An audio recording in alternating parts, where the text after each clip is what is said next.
시청자 여러분 안녕하십니까. 주식상담 전화, 주상전화 월요일에 인사드립니다. 여러분들의 영의정 아나운서 김세영. 네, 아나운서 권재윤입니다. 네, 오늘 시장은 정말 험도세를 보였습니다. 네. 코스피는 선방했지만 반대로 코스닥은 매도세가 나오면서 무려 2%가 넘게 급락을 보였죠. 그러니까요. 코스닥 지수 내에서 하락하는 종목이 1000개를 넘었습니다.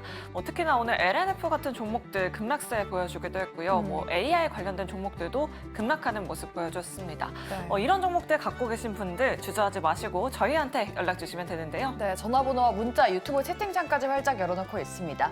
전화번호는 02-2000-4919번이고요. 문자번호는 샵 2034입니다. 이쪽으로 연락 주시면 저희 전문가분들께서 친절한 상담 도와드리니까 많은 참여 부탁드립니다. 네, 그리고 저희 종목 상담뿐만 아니라 여러분들의 계좌 포트폴리오 상담까지 도와드리고 있습니다. 이 종목은 팔아야 하나 말아야 하나 고민되시는 분들 계좌 포트폴리오 보내주시면 저희 전문가분들이 냉철한 상담 도와드리도록 할 테니까요. 여러분들의 많은 참여 부탁드리도록 하겠습니다. 네, 오늘도 저희가 시장 전략 그리고 여러분들의 종목 상담 도와드릴 테니까 끝까지 함께 해주시기 바라겠고요. 월요일의 주상 전화 지금 바로 출발합니다.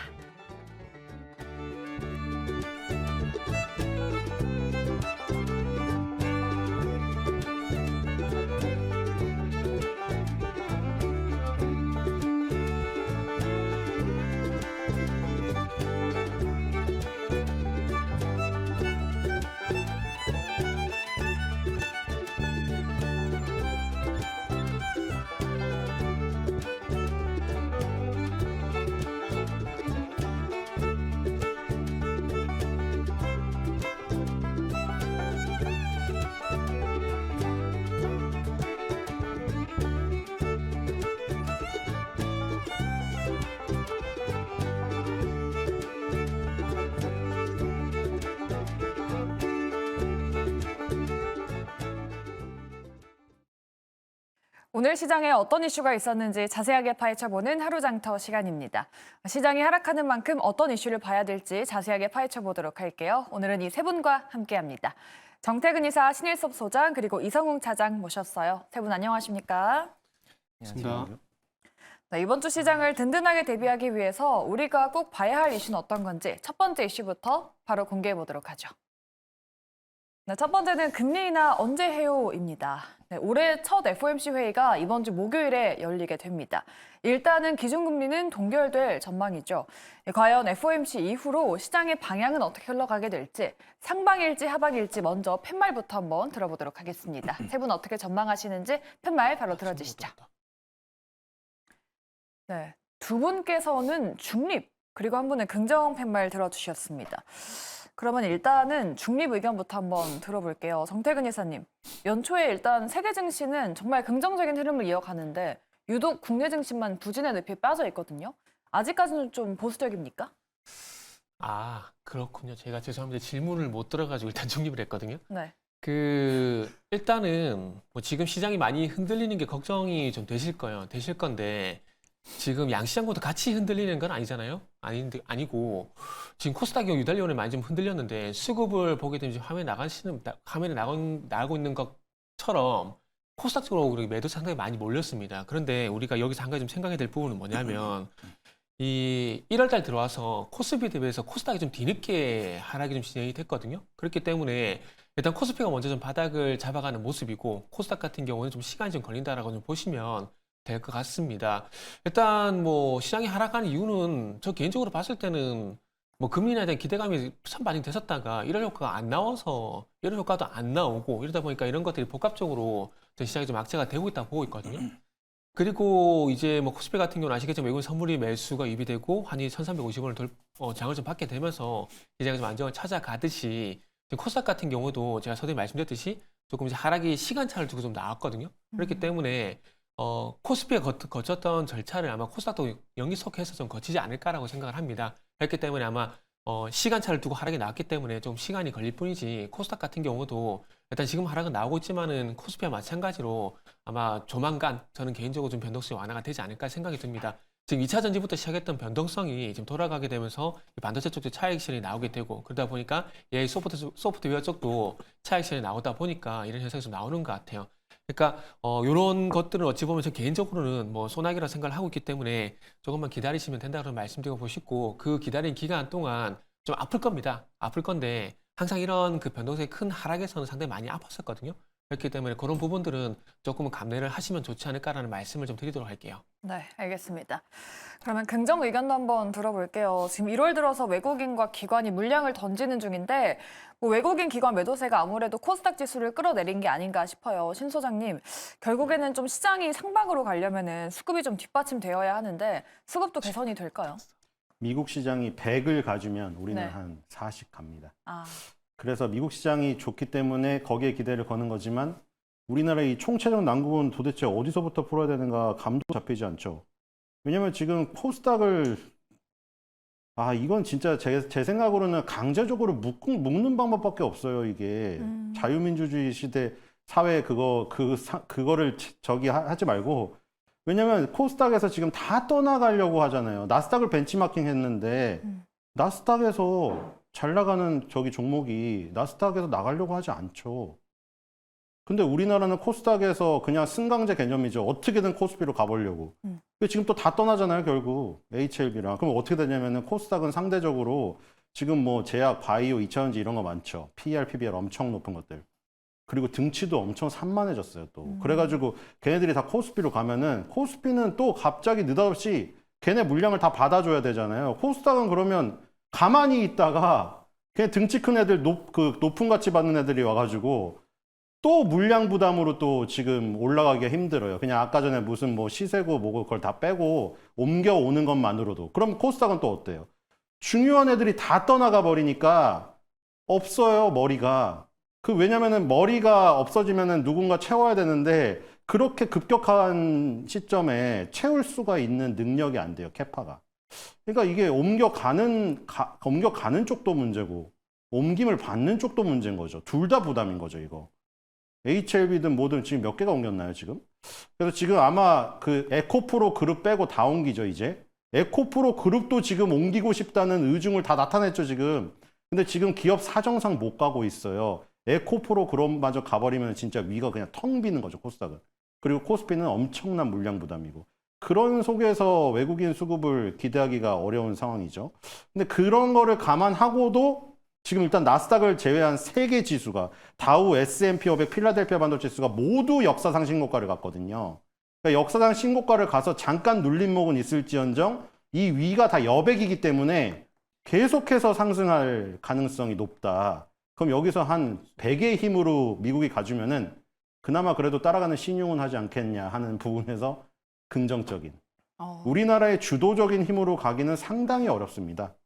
그렇기 때문에 어떻게든 외국의 힘을 빌어야 되니까 지금 미국 시장은 아직도 지금 뜨겁고 신고가를 가서 멈추는 시간은 아주 짧으리라 저는 생각이 되고요. 계속해서 상승이 이루어지지 않을까. 왜냐하면 이게 거품이 나오질 않았거든요. 제가 보기에는. 이건 거품이 나와야 끝납니다. 지금 미국의 IT들이 거품이 나와야 끝나요. 지금 마이크로소프트가 거품이 아닌 것 같아요. 마이크로소프트가 지금 이제 신고가를 다시 갔는데 예전에 어떤 마이크로소프트를 보던 가치와 지금의 아예 내용 자체가 바뀌었기 때문에 저기가 이끄는 상승이 끝없이 가리라고 생각이 됩니다. 물론 우리나라 AI가 쫓아가리라는 거는 기대는 하지 않지만 AI가 우리나라가 지금 속도대로 가면은 447년이 걸린다는 충격적인 연구 결과가 발표됐잖아요. 그렇다고 뭐 우리나라 젊은이들이 거기 가겠어요? 지금 다 의치 한약수만 가잖아요.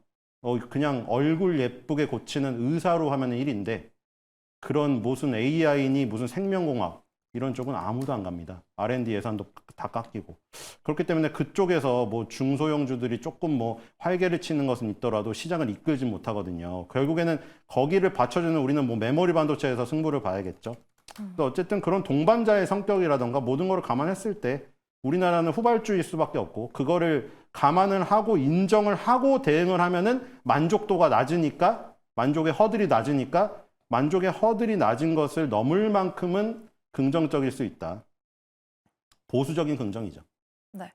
미국장의 신고가 랠리를 국내 증시가 좀 조금이라도 따라가 줬으면 좋겠네요. 자, 그러면 저희 이제 4분기 실적 시즌의 전반이 마무리되고 있는 만큼 실적 얘기도 나눠보도록 할게요. 지금 2차전지 조선화학업종은 조금 부진했고 반도체가 그나마 선방했습니다.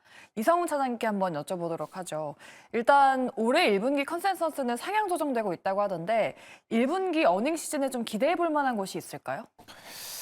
우선은 뭐 추정치는 다 이제 각각 나오지만 지금 이제 오늘 시장을 봤을 때 대형주들이 좀 많이 올랐잖아요. 그거는 제가 보면은 우선 지난주에 이제 SK하이닉스의 흑자 전환 그리고 흑자 전환으로 인한 이 반도체 업종들의 상향, 실적 상향이 좀 이루어지는 상황이거든요.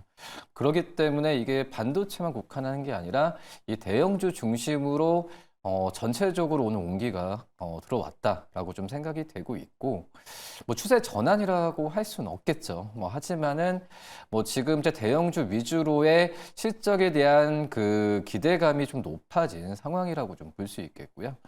이 4분기 때 어떤 이 어닝 서프라이즈 나온 뭐 SK하이닉스가 어닝 서프라이즈 수도 있겠죠. 왜냐면 흑자에 대한 부분이 전환했기 때문에.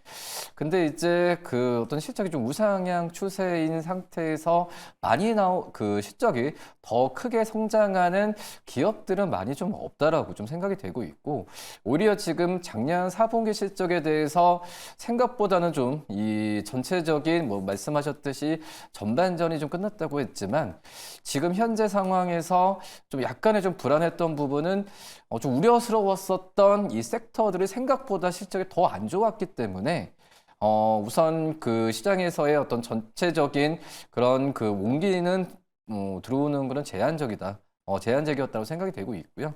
전부 다 아시다시피 이제 화학 업종, 뭐 LG 에너솔루션이나 그리고 또 호텔 관련 이 면세 기업들의 실적이 예상보다 정말 좀 좋지 않았고, 또 조선업종이나 뭐 이런 기업들에 대한 섹터, 우리나라 증시에서 섹터 전반전을 차지하고 있는 이 섹터들의 실적이 안 좋을 거라고 예상했지만 생각보다 더 안 좋았던 그런 상황이었기 때문에 지금 이제 4분기 실적을 토대로 1분기에 대한 실적이 좋아질 거라고 지금 예상하는 상황은 저는 그래도 이제 반도체 대형 그리고 이 뭐 자동차 섹터가 가장 좀 유망하지 않을까. 그리고 유틸리티 쪽도 한번 관심 있게 봐야 된다라고 좀 생각이 되고 있고요. 오늘 좋았죠. 뭐 자동차 업종 역시 이 작년 4분기 실적도 괜찮았는데 우선 여러 가지 호재가 있었지만은 환율에 대한 실적 환율에 대한 하락에 대한 어떤 방어를 했다는 점이고요.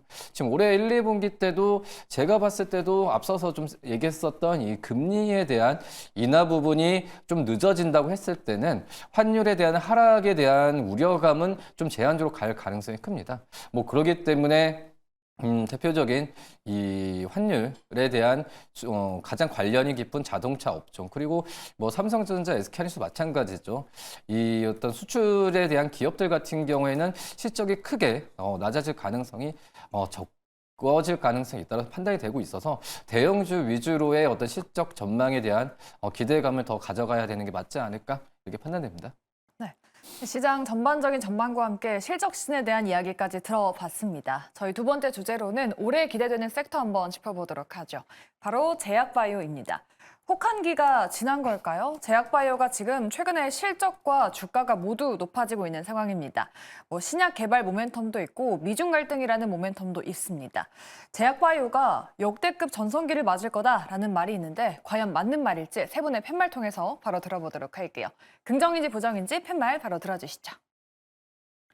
네, 일단 제약바이오 전반적인 섹터에 대해서도 두 분은 중립 그리고 한 분은 긍정을 들어주셨습니다. 정태근 이사님, 제약바이오도 중립을 두셨는데 최근에 뭐 실적이랑 주가가 모두 좀 괜찮잖아요. 그런데도 중립을 주신 이유가 있을까요? 진짜 정말 죄송한데 첫 번째 질문 제가 질문을 제대로 못 들어가지고 중립을 드렸고 긍정을 말씀드린 거고요. 제약바이오 전반적으로 어떻게 네, 보세요? 제약바이오는 질문을 제대로 들었어요. 제대로 예. 듣고 중립이라고 말씀을 드리는데 네. 그러니까 제약바이오 같은 경우 좋게 보고 있어요. 좋게 보고 있는데 참 안타까운 건 자동차만큼이나 주목을 못 받는다라는 생각 때문에 물론 뭐 작년 6월달, 8월달 같은 경우 비만 치료제 이슈가 있었고 하반기에 유전자 가입 이슈가 있었고 이런 것들에서 뭐 부각이 됐던 적은 있지만 그럼에도 불구하고 이제 소위 말하는 뭐 AI처럼 이제 섹터나 이제 업종이 전체적으로 움직이거나 그런 것들은 없다 보니까 조금 아쉽다는 말씀 드릴 수 있을 것 같아요.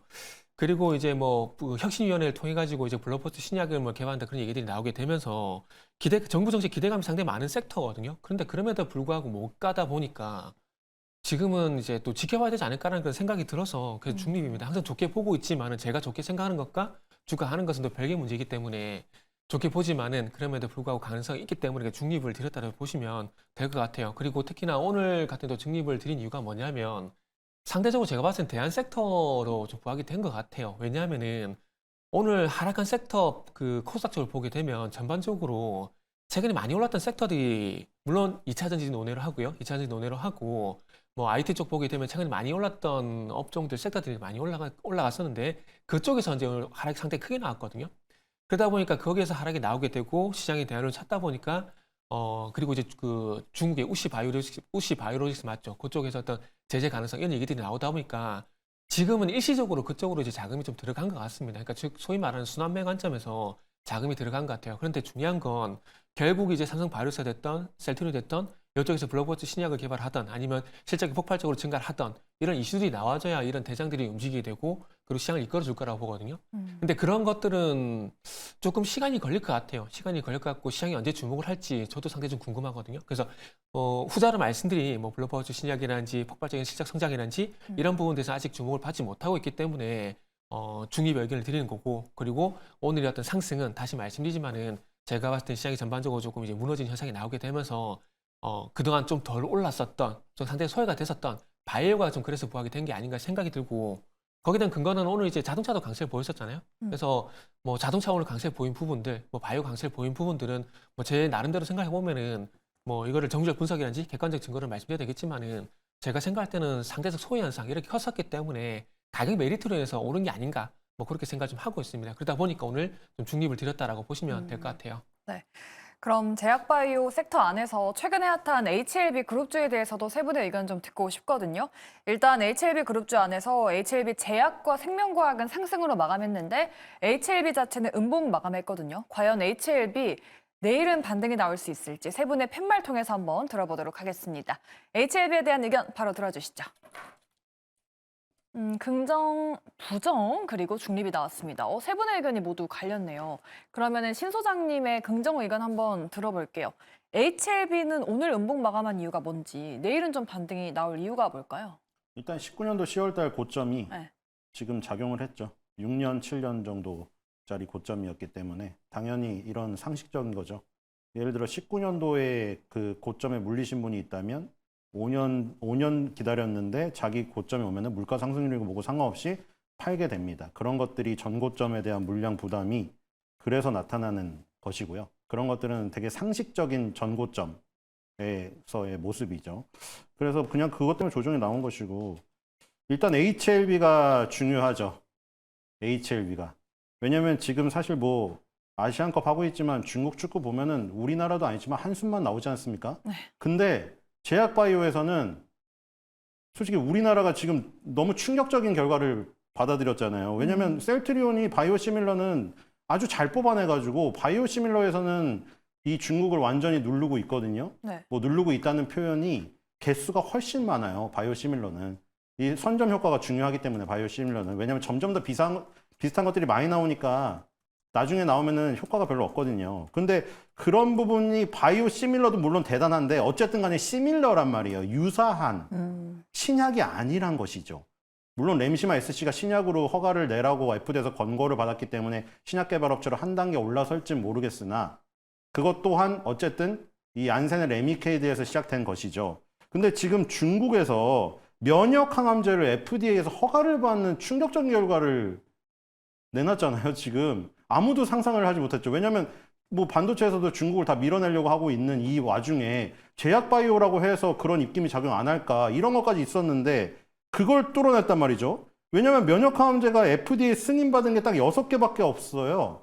이게 다 그리고 그 제약사들의 면면을 보면은 BMS에 옵디보가 있고 머크 키트루다 있죠, 이거. 그 다음에 로슈, 티센트릭, 아스트라제네카, 임핀지거든요.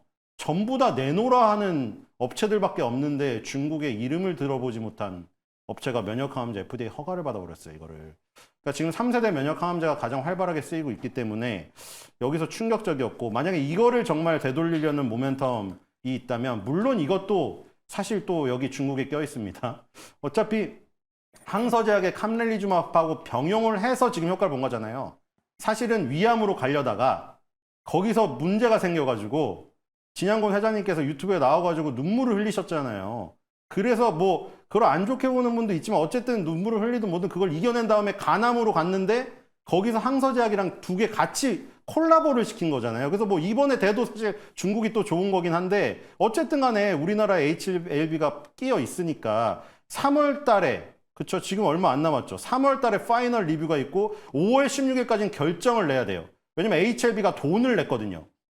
돈을 냈다는 얘기는 돈을 낸 만큼 이 시작 그 기간 안에 판단을 내려줘야 돼요. 그러니까 지금 5월 16일까지 모멘텀이 살아있는 거거든요. 그렇기 때문에 3월 달 근처까지 이 가장 큰 저기가 일어날 것이다. 다이나믹함이. 3월 달 파이널 리뷰 나오는 그 일자 그 전까지는 계속해서 시세가 나올 가능성이 커요. 그 전에 19년도 10월 달 가격을 뚫을 수도 있어요. 그러니까 여러분들은 뭐 HLB의 끝을 보고 진양권 사장님과 함께 우리나라 역사를 세우고 싶다. 야수의 심장을 가지신 분은 신성 델타테크처럼 계속 가시면 돼요. 근데 난 그게 부담스럽다고 하시는 분은 3월 달 파이널 리뷰 그쪽을 그 기점으로 삼아서 뭐냐면 매도의 기점 타이밍으로 삼은 다음에 그때까지 한 달간의 흐름을 수익으로 취하는 그 전략이 일단 좋을 것 같아요. 그 뒤에 만약에 5월 16일까지 끌고 가서 대박이 터지면 또 대박이겠으나 확률적으로 안 될 가능성도 조금은 남겨둔 상태에서 네. 3월 달, 나는 3월 달에 파이널 리뷰 일자에 매도를 하겠다는 생각으로 거기까지 8만 원에서 9만 원 사이에 이익 실현 해보겠다. 네. 뭐 요 정도? 물론 거기서 뭐 10만 원, 15만 원 갈지 모르겠습니다. 신성 델타테크도 지금 10만 원을 가려고 하고 있으니 그러니까 어쨌든 간에 그 끌고 가는 거는 자신의 그 뒤는 능력이고요. 뭐 제가 지금 판단할 수 있는 거는 3월 달 기점으로 큰 변동이 일어날 가능성이 크다. 큰 변동이 근데 3월 달까지는 유상향할 가능성이 크니까 매매를 하든 보유를 하든 어쨌든 간에 수익을 낼 공간은 충분하고 이슈가 충분하기 때문에 모든 것이 지금 HLB로 주목이 될 겁니다. 지금 그동안은 레고캔바이오 알테오젠의 기술 수출에 그 주목이 됐다면 지금 제약바이오의 모든 사람들이 눈여겨보는 탑픽 이슈는 누가 뭐래도 이거예요. 지금 HLB. 네. 그렇기 때문에 HLB로 화력을 집중하시면 좋을 것 같습니다. 네, 알겠습니다. 저희 그럼 제약바이오 안에서 또 다른 모멘텀 이야기를 해보도록 할게요. 지금 미국과 중국이 바이오라는 섹터 안에서도 갈등이 벌어지고 있습니다. 그 갈등 속에서 우리는 기회를 엿볼 수 있을지 이성훈 차장님 지금 국내 제약바이오 기업들이 미국과 중국의 갈등 안에서 반사이익을 과연 누릴 수 있을까요? 가능성은 뭐 충분히 있다라고 좀 생각이 되고 있는데, 근데 그 전에도 뭐 다른 섹터들도 이제 미국과 중국의 지정학적 리스크 때문에 어떤 반사 이익을 누릴 거다. 뭐 물론 이 부분이 주가에 뭐 선반영 되는 상황이지만 그거에 대해 실적으로 바로 연결되는 거는 지켜봐야겠다라고 좀 생각이 되고 있고, 근데 이번에 좀 이 제재안 내용을 봤을 때 이 우시 바이오로직스죠. 아무튼 이 CMO 기업인데 당장으로 본다고 한다면은 이 미국 쪽에서의 미국 제약사들과의 뭐 CMO 거래에 대한 부분이 이 삼성 바이오로직스 쪽으로 올 가능성이 있다라고 좀 판단이 좀 되고 있고, 뭐 그렇기 때문에 어떤 제약줄도 저는 크게 두 개죠. 앞서서 이제 뭐 HLB도 얘기했지만 신약을 개발하는 회사, 그리고 이거에 대해서 위탁 생산하는 이 섹터 두 개로 나눠지고 있는데, 지금은 후자 쪽에서의 삼성 바이오로직스가 수혜를 보는 관점이라고 좀 볼 수 있겠고요. 하지만 이 부분이 뭐 CDMO 쪽 여러 가지 부분으로 봤을 때도 바이오시밀러 쪽을 또 제한한다고 한다면은 뭐 섹트리온이나 뭐 이런 기업들 같은 경우에도 이 수혜를 볼 가능성이 있다라고 좀 생각이 되고 있습니다. 뭐 그렇기 때문에 제약바이오 업종은 절대적으로 탑다운 방식으로 좀 내려가야 될 것 같아요. 저는 이제 이 신약을 개발하는 부분이 물론 잘 돼서 이제 실적을 뭐 좋아하면 좋겠지만은 지금까지 역사적으로 본다고 했을 때 어떤 이 제약 기업들이 신약을 개발한다라고 했을 때 임상 다 통과하고 판매되면서 이 실적으로 잡히는 경우가 거의 한 자릿수거든요. 그렇기 때문에 물론 이제 이게 잘 개발이 돼서 큰 어떤 그 안정적으로 이 판매까지 된다고 했을 때는 다른 일반 제조업체 대비해서는 이 매출이나 이런 부분이 폭발적으로 더 늘어날 수는 있겠지만, 물론 이제 그거에 대한 기대감 때문에 이런 임상에 대한 이슈가 나오고 뭐 승인이 나왔을 때 다른 제조업체에 비해서 주가에 대한 등락폭이 굉장히 좀 커질 수는 있겠지만, 그래도 이 등락폭이 커진다는 부분은 또 이제 리스크도 또 안고 간다는 부분이거든요. 뭐 그러기 때문에 오히려 지금 안정적 실적이 나오는 뭐 삼성 바이오로직스나 아니면은 일반적인 이제 그 신약이나 그리고 그 전에 약이 효과적으로 해외 쪽에서 잘 판매가 되고 있는 뭐 셀트리온이나 이런 대형주 위주로 저는 접근하는 전략이 좀 맞지 않을까라고 좀 판단이 됩니다. 네, 알겠습니다. 이렇게 제약바이오에 대한 이야기까지 저희 정말 자세하게 파헤쳐봤습니다. 대응 전략 만드시는 데 도움 되셨길 바라겠고요. 저희 다음으로는 시간의 특징주도 한번 짚어보겠습니다. 권재현 아나운서가 준비했습니다. 네, 시간의 특징주 짚어보기 전에 방금 전에 한미 반도체 실적 발표가 있었습니다. 23년 연결 영업이익이 346억 원으로 전년 대비해서 좀 부진한 실적을 발표했는데요. 내일 시장에서 주가 흐름도 꼭 체크해 보셔야겠습니다. 자, 이렇게 시간의 특징주 5가지 또 올라와 있는데요. 센코부터 뉴프렉스, 플레토까지 다양한 종목들 올라왔습니다. XR 관련주들이 시간의 상승률 상위 종목에 올라와 있는데요. 애플의 비전 프로 사전 예약 대수가 시장 예상치 넘게 2배 이상 넘기면서 기대감 몰리고 있는 상황인데요. 삼성전자, LG의 XR 기기 출시 기대감까지도 몰리고 있죠. 센코가 시간의 거래에서 가장 강하게 올라주고 있고요.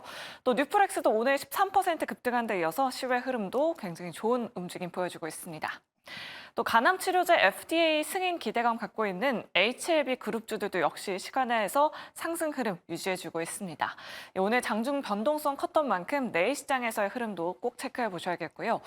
나머지 두 기업은 하락하는 기업들입니다. 엔캠은 오늘 25% 급등으로 마감했는데요. 시간의 거래에서는 현재 하락으로 전환했고요. 또 플리토 같은 경우에는 오늘 22% 하락한 데 이어서 시간의 거래에서도 하락 흐름을 끊어내지 못하고 있는 모습입니다. 자, 이렇게 시간의 특징주들 체크해봤는데요. 기업별로 하나하나 짚어보도록 하겠습니다. 먼저 XR 관련주들부터 체크해보도록 할게요. 신일석 소장님께 여쭤보도록 하겠습니다. 애플의 비전 프로 관련주들 지난주 금요일부터 시세를 내고 있는데요. 비전 프로가 2일에 출시된다고 하는데 내일 시장에서까지 XR 관련주들 조금 더 지켜봐도 될지, 본다면 좀 언제까지 보는 게 좋은지, 어떤 기업 보는 게 좋을까요, 소장님? 일단 여기서 1등은 뉴프렉스잖아요. 우리가 1등주 그냥 이거를 그냥 급등주를 안 하실 분은, 그러니까 안 하실 분 아니면은 이 그 변동성에 대응 못 하시는 분은 아예 접근 안 하는 게 좋아요. 그렇다고 여기 이걸 하는 게 옳지 않은 거냐? 그거는 아니죠. 누가 옳지 않다고 할 수가 있겠어요. 누가 무슨 잣대로? 여긴 지금 도덕 시간이 아니거든요. 그러니까 저기에서 매매를 해서 충분히 수익을 내시는 분에게는 저게 우량주입니다. 그러니까 지금 그걸 한다면 중요한 건 그런 거죠. 1등, 2등, 3등을 가리는 거죠. 예를 들어 분야는 다르지만 지금 초전도체 중에서 결국에 계속해서 가는 거는 신성 델타테크거든요. 처음에 모비스랑 싸움을 하다가 모비스가 뒤처지고 신성 델타테크가 1등으로 올라서자 거기서 수익률 차이가 확 나버리는 거잖아요. 그러니까 1등이 중요한 거예요, 결국. 로봇에서도 경험하셨죠. 처음에 레인보우 로보틱스가 강하게 가다가 두산이라는 지주회사가 가다가 두산 로보틱스가 상장하니까 두산 지주회사는 바로 후퇴를 해버리고 두산 로보틱스가 계속해서 강세를 띠니까 레인보우 로보틱스가 죽어버립니다. 그러니까 1등주를 거기서 쫓아가지 않으면은 2, 3등주를 하면 뭐가 문제냐면은 시간이 없어요. 예를 들어 1등주가 매수 잔량만 빠져도 2, 3등주는 호가가 확확 빠져요. 그러니까 1등주를 하는 게 무조건 유리하다는 거죠. 여기서 지금 애플 비전 프로 관련 저기 1등주는 뉴프렉스죠. 누가 보더라도 지금 역사적 신고가고요. 위에 아무것도 없습니다. 지금은. 거의 모든 사람들이 수익을 보고 있어요. 완전 최고점에 잡은 사람 빼고 13,380원 막 이렇게 잡은 사람들 빼고는 다들 지금 행복한 순간이거든요. 그래서 뉴프렉스가 계속 살아있는 한 이 관련주는 살아있다. 그리고 뉴프렉스는 두 개 다 걸쳐 있어요. 사실 뭐 LG이노텍, 삼성전기하면 우리가 딱 사실 나눠지잖아요. LG이노텍은 약간 애플향, 삼성전기는 당연히 삼성 갤럭시 향인데 얘는 두 개 다 걸치고 있습니다. 갤럭시 S24 판매량이 지금 굉장히 좋을 거라고 예상되고 있잖아요. 드디어 갤럭시 16인가 이후에 처음입니다, 지금. 그때부터 계속 줄어들었거든요. 계속 스펙을 올리고 무슨 2억 화소니 달나라의 달 표면을 찍느니 아무 감흥이 없었잖아요, 사람들이. 아니 애플의 아이폰 뭐 몇 천만 화소밖에 안 돼도 내가 나랑 카페 갔는데 여자친구랑 갔는데 사진 너무 잘 나오는데 도대체 2억 화소짜리는 어디다 쓰는 거야 이랬잖아요. 너네 배터리 용량이나 늘려라. 그런데 이번에는 굉장히 그게 틀렸잖아요, 코멘트들이. 그랬더니 진짜 이 수량도, 판매 수량도 이 극적으로 턴어라운드하는 부분이 지금 다 예측이 되고 있습니다. 카운터 포인트 리서치 이런 데 있잖아요. 판매량 집계하는 사이트. 다 좋게 나오고 있기 때문에 갤럭시 S24도 판매량이 굉장히 좋을 것으로 생각이 되고 그중에 울트라 모델에 뉴프렉스가 기판을 제공하죠. 그리고 갤럭시 링의 수혜주가 될 수도 있어요. 링은 반지 모양이기 때문에 거기에 구부러지는 것도 들어가야 되고 이게 연성 회로 기판도 들어가야 되고 그 리지드 저기도 들어가야 되거든요. 딱딱한 기판도. 그런 것들을 다 영위하고 있기 때문에 유플렉스는 애플 비전 프로 수혜주의자 갤럭시 S24 수혜주예요. 양쪽에 다 발을 걸치고 있고 뭐 이것이 싫고 뭐 후발을 한다고 하면은 굳이 뭐 코리아 서킷이나 다른 기판주로 가도 되는데 아까 말씀드린 대로 이렇게 다이나믹하게 움직이는 거는 시간이 많이 더 축적이 될 수 있는 1등주를 하는 게 낫다는 생각이 듭니다. 물론 밑에서 수익을 많이 거두신 분보다 지금 들어가신 분은 굉장히 부담이 되겠지만 그래도 여기 나 굳이 참전하겠다. 그러면 무조건 살짝 물리더라도 유플렉스를 하세요. 그래야 빠져나올 시간도 큽니다. 후발주를 하면은 정말 화장실도 가시면 안 돼요. 화장실 가실 때도 핸드폰 반드시 들고 가셔야 돼요. 네, 알겠습니다. 엑셀 관련주 관심 있으신 분들은 뉴플렉스 계속해서 관심 있게 지켜보시면 좋을 것 같습니다. 자, 그럼 다음으로 플레이토의 흐름도 체크해 보도록 할게요. 뭐 갤럭시 24 수혜주로 꼽히면서 언팩 행사 이후에 상한가 기록하기도 했었는데 오늘 급락이 나왔더라고요. 정태근 이사님께 한번 여쭤보도록 하겠습니다. 뭐 이번에 주식 장내 매도 뉴스도 있었고 또 반면에 오늘 증권사에서는 매수 레포트가 나오기도 했어요. 뭐 플레이토나 한글과 컴퓨터 이런 AI 기업들 오늘 급락세 많이 나왔는데 이런 기업 가지고 계신 분들은 어떻게 대응해야 될까요? 그러게요. 오늘 22%나 하락이 나와서 나올까 말까 고민하다가 물리신 분들 되게 많을 것 같아요. 그래서 요거는 뭐 답은 하나입니다. 다시 반등이 나오는 거 외에는 답이 없어요. 근데 그 반등이 나온다고 하더라도 시간이 좀 많이 걸리겠죠? 참 어찌 보면 기업들의 행태가 참 안타깝고 정말 욕이 나올 때가 있는데 그게 항상 주가 오르면은 뭐 기업의 CEO라든지 뭐 최대 주주 이런 매도 소식들이 있는데 먼 과거로 가보게 되면 메디포스가 한참 잘 나갈 때 최대 주주 매도가 나오게 되면서 상승 흐름이 꺾였었고 그리고 최근에 저도 한글 컴퓨터 그 상한가 나온 날 저도 추천했었는데 결국 오르고 나니까 또 이제 임직원들 또 매도 나오죠. 플리토도 마찬가지죠. 왜 그런지 모르겠어요. 물론 뭐 수익의 욕심은 모든 사람의 공평하게 있다고 봅니다. 그런데 이게 항상 논란거리가 되잖아요. 근데 이런 논란거리 왜 만드는지 잘 모르겠어요. 플리토 같은 경우는 아시겠지만 삼성과 끈끈한 어떤 관계 그리고 이제 언어번역 플랫폼 이런 것들 때문에 삼성전자 뭐 아시겠지만 AI 수혜주로 좀 많이 부각이 됐었는데 이렇게 짧게 끝이 난다는 게 개인적으로 좀 아쉽네요. 오늘 시장 핑계를 댄다고 하더라도 뭐 물량 나온 거에 대해서는 변명은 없다라고 봅니다. 없다라고 봐지고 그런 걸 보니까 좀 화가 나는데 그래서 지금 어쨌든 이제 중요한 건 언제 바닥을 잡냐가 좀 관건인데 일단 플리토 같은 경우는 일단 시장이 좀 하락에 좀 제한이 좀 돼야 될 것 같아요. 시장이 좀 안정을 찾아야 추가하락이 좀 제한이 되고 그러면서 뭐 AI 소프트웨어가 앞으로 뭐 한 달 내에 끝이 날 게 아니라 예전에 그 모바일 앱처럼 그리고 팡이라는 얘기 했었잖아요. 그런 것들처럼 앞으로 AI 소프트가 대세라고 생각을 하고 있습니다. 그래서 그런 측면에서 보게 된다면은 오늘 매도 못하신 분들은 그냥 물렸다고 인정을 할 수밖에 없어요. 할 수밖에 없는 부분들이고 빠른 시일 내에 주가가 뭐 희망사항이긴 하지만은 뭐 4만 원대라도 지지를 받고 뭐 추가적인 하락이 안 나오게 된다라면은 정말 다행이라는 생각이 듭니다. 그래서 1차적으로